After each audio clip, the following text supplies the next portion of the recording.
പാകിസ്ഥാൻ കസ്റ്റഡിയിലെടുത്ത BSF ജവാനെ തിരികെ കിട്ടാനുള്ള ശ്രമം തുടരുന്നു.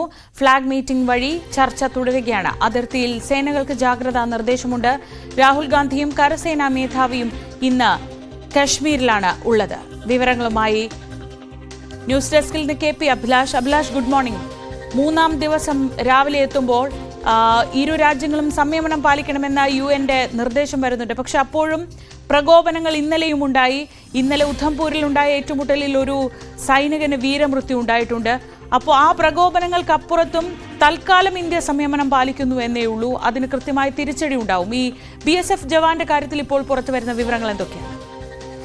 ഗുഡ് മോർണിംഗ് ശ്രീജ സൂചിപ്പിക്കുന്നത് പോലെ തന്നെ പാകിസ്ഥാന്റെ ആക്രമണത്തിന്, അതായത് തീവ്രവാദ ആക്രമണത്തിന് കൃത്യമായ മറുപടി നൽകുക തന്നെ ചെയ്യും രാജ്യം എന്ന് പ്രധാനമന്ത്രി നരേന്ദ്രമോദി ഇന്നലെ ബീഹാറിലെ പൊതുപരിപാടിയിൽ പറഞ്ഞിരുന്നു. അതോടൊപ്പം തന്നെ ഇന്നലെ നടന്ന സർവകക്ഷി യോഗത്തിൽ പ്രതിരോധ മന്ത്രി രാജ്നാഥ് സിംഗും ഇക്കാര്യം വ്യക്തമാക്കിയതാണ്. അതുകൊണ്ട് തന്നെ തീവ്രവാദ കേന്ദ്രങ്ങളിലേക്ക് അടക്കമുള്ള ഇന്ത്യയുടെ ആക്രമണം അത് ഏത് നിമിഷവും പ്രതീക്ഷിക്കാം. അതോടൊപ്പം പാകിസ്ഥാന്റെ പ്രകോപനത്തിന് മറുപടി എന്ന നിലയിൽ ഇന്നലെ സംയുക്ത സൈനിക അഭ്യാസം യഥാർത്ഥത്തിൽ ഇന്ത്യയുടെ ഭാഗത്ത് നിന്ന് ഉണ്ടായതുമാണ്.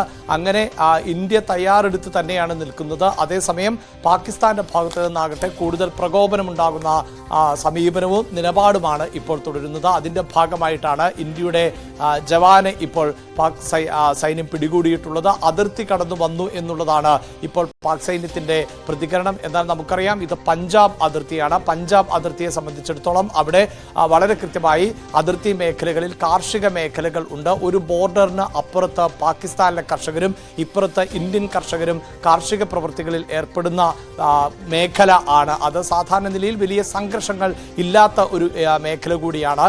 അവിടെ ഇന്ത്യൻ കർഷകർക്കടക്കം സുരക്ഷ ഒരുക്കുന്നത് ഈ ബോർഡർ സെക്യൂരിറ്റി ഫോഴ്സിലെ ഉദ്യോഗസ്ഥർ ആണ്. അങ്ങനെ കൃത്യമായും ഇന്ത്യയുടെ അതിർത്തി ഉള്ളിൽ കാർഷിക മേഖലയിൽ ഉണ്ടായിരുന്ന ജവാനെ ആണ് പാകിസ്ഥാൻ ഇപ്പോൾ കൈവശം വെച്ചിട്ടുള്ളത് എന്ന് തന്നെയാണ് ഇന്ത്യയുടെ നിലപാട്. കണ്ണുകിട്ടിയ നിലയിൽ ഉള്ള ചിത്രങ്ങൾ അടക്കമാണ് പാകിസ്ഥാൻ പുറത്തുവിട്ടത്.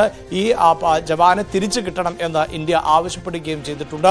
ഇതുമായി ബന്ധപ്പെട്ട ഫ്ളാഗ് മീറ്റിംഗ് ഇപ്പോൾ നടക്കുകയും ചെയ്യുന്നുണ്ട്. പ്രത്യേകിച്ച് അതിർത്തിയിലെ സേനാ ഉദ്യോഗസ്ഥർ തമ്മിലുള്ള ചർച്ച തുടർന്നുകൊണ്ടിരിക്കുകയാണ്. സൈനികരെ വിട്ടുകിട്ടണം എന്ന കർശനമായ നിലപാട് ഇന്ത്യ സ്വീകരിക്കുകയും ചെയ്തിട്ടുണ്ട്. അതിനോട് കൃത്യമായ ഒരു പ്രതികരണം പാകിസ്ഥാന്റെ ഭാഗത്ത് നിന്ന് ഉണ്ടായിട്ടില്ല. പക്ഷേ ഏതെങ്കിലും തരത്തിൽ പ്രകോപനപരമായ രീതിയിൽ അല്ല ഈ സൈനികനെ പിടികൂടിയിട്ടുള്ളത്. ഏതെങ്കിലും ആക്രമണം നടത്തിയതായി പാകിസ്ഥാന്റെ ഭാഗത്ത് നിന്ന് സ്ഥിരീകരണമൊന്നുമില്ല. അതുകൊണ്ട് തന്നെ സാധാരണ നിലയിൽ ഇത്തരത്തിൽ അതിർത്തിയിൽ സംരക്ഷണം ഒരുക്കുന്ന സൈനിക വിഭാഗത്തിൽപ്പെട്ടവരെ പരസ്പരം കൈമാറുന്ന സാഹചര്യമാണ് ഉണ്ടാകാറുള്ളത്.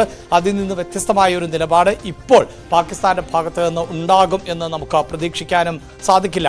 ഇന്ന് വ്യാപകമായ തെരച്ചിൽ തന്നെയാണ് ജമ്മു കാശ്മീരിൽ തുടരുന്നത്. ശ്രീജ നേരത്തെ സൂചിപ്പിച്ചതുപോലെ തന്നെ കരസേനാ മേധാവി അടക്കം ശ്രീനഗറിൽ ജമ്മു കാശ്മീരിൽ കഴിഞ്ഞ ദിവസം തന്നെ എത്തിയിട്ടുണ്ട്. ഇന്ന് പഹൽഗാം ഉൾപ്പെടെ, അതായത് ഈ തീവ്രവാദ ആക്രമണം നടന്ന പ്രദേശം ഉൾപ്പെടെ കരസേനാ മേധാവി സന്ദർശിക്കുന്നുണ്ട്. രാഹുൽ ഗാന്ധിയും ഇന്ന് ഈ ആക്രമണം നടന്ന പ്രദേശത്ത് എത്തുകയും സാഹചര്യം വിലയിരുത്തുകയും ചെയ്യുന്നുണ്ട്. അതേസമയം തന്നെ ബൈസാരൻ മേഖലയിൽ വലിയ തോതിലുള്ള സേനാ വിന്യാസമാണ് ഇപ്പോഴും തുടർന്നുകൊണ്ടേ ഇരിക്കുന്നത്. 26 പേരുടെ മരണത്തിന് കാരണമായിട്ടുള്ള ഭീകരാക്രമണത്തിൽ നേരിട്ട് പങ്കെടുത്ത തീവ്രവാദികളെ പിടികൂടുന്നതിന് വേണ്ടിയുള്ള എല്ലാ ശ്രമങ്ങളും തുടരുക തന്നെയാണ്. ഒപ്പം ഉധംപൂരിലടക്കം കഴിഞ്ഞ ദിവസം ഉണ്ടായ ഏറ്റുമുട്ടലുകളുടെ പശ്ചാത്തലത്തിൽ വ്യാപകമായ തെരച്ചിൽ ആണ് ഇപ്പോൾ തീവ്രവാദികൾക്ക് വേണ്ടി നടത്തിക്കൊണ്ടും ഇരിക്കുന്നത്. അതോടൊപ്പം തന്നെയാണ് അതിർത്തി മേഖലകളിൽ അടക്കം സുരക്ഷ ശക്തമാക്കുന്നതിനോടൊപ്പം യുദ്ധസമാനമായ ഒരു സാഹചര്യത്തെ നേരിടാൻ തയ്യാറായിരിക്കണം എന്ന അറിയിപ്പ് സേനാ വിഭാഗങ്ങൾക്ക് നൽകുകയും ചെയ്തിട്ടുണ്ട്. പ്രത്യേകിച്ച് പാകിസ്ഥാനിന്റെ ഭാഗത്ത് നിന്നുണ്ടായിട്ടുള്ള നിലപാട് എന്നത് സിന്ധു നദീജല കരാർ മരവിപ്പിച്ചു നിർത്തുക എന്ന് പറയുമ്പോൾ അതിനെ യുദ്ധമായി മാത്രമേ കാണാൻ സാധിക്കുകയുള്ളൂ എന്നുള്ളതാണ് പാകിസ്ഥാന്റെ നിലപാട്. അതിനിടെ തന്നെയാണ് ഈ കരാർ മരവിപ്പിച്ചിരിക്കുന്നു എന്നത് ഔദ്യോഗികമായി തന്നെ ഇന്ത്യ അറിയിച്ചിട്ടുള്ളത്. ഇന്ത്യ എന്തൊക്കെ നയതന്ത്ര സമീപനമാണോ സ്വീകരിച്ചത് അതേ നാണയത്തിൽ തന്നെയാണ് പാകിസ്ഥാന്റെ ഭാഗത്ത് നിന്നും ഉണ്ടായിട്ടുള്ള പ്രതികരണങ്ങൾ. അതായത് അതിർത്തി മേഖല അടച്ചിടും, ഒപ്പം ഷിംല കരാർ റദ്ദാക്കുന്നു, അതോടൊപ്പം അതിർത്തി കടന്നുള്ള വ്യാപാര വാണിജ്യ ബന്ധങ്ങൾ അവസാനിപ്പിക്കുന്നു എന്നിങ്ങനെയുള്ള തീരുമാനങ്ങൾ ആണ് പാകിസ്ഥാനും കൈക്കൊണ്ടിട്ടുള്ളത്. ഇന്ത്യ യുദ്ധത്തിലേക്ക് കടന്നാൽ അതിന് വലിയ വില നൽകേണ്ടി വരും എന്ന തരത്തിലുള്ള ഭീഷണിയും പാകിസ്ഥാന്റെ ഭാഗത്ത് നിന്ന് ഉണ്ടായിട്ടുണ്ട്.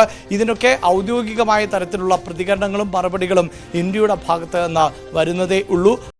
അതോടൊപ്പം തന്നെയാണ് നമ്മൾ നേരത്തെ സൂചിപ്പിച്ചതുപോലെ ഈ നയതന്ത്ര യുദ്ധം മുറുകുന്നതിനിടെ മറ്റു തരത്തിലുള്ള സൈനികമായ ആക്രമണം അതും ഏത് നിമിഷവും ഉണ്ടാകും എന്ന വിലയിരുത്തൽ തന്നെയാണ് ഇപ്പോഴുമുള്ളത്.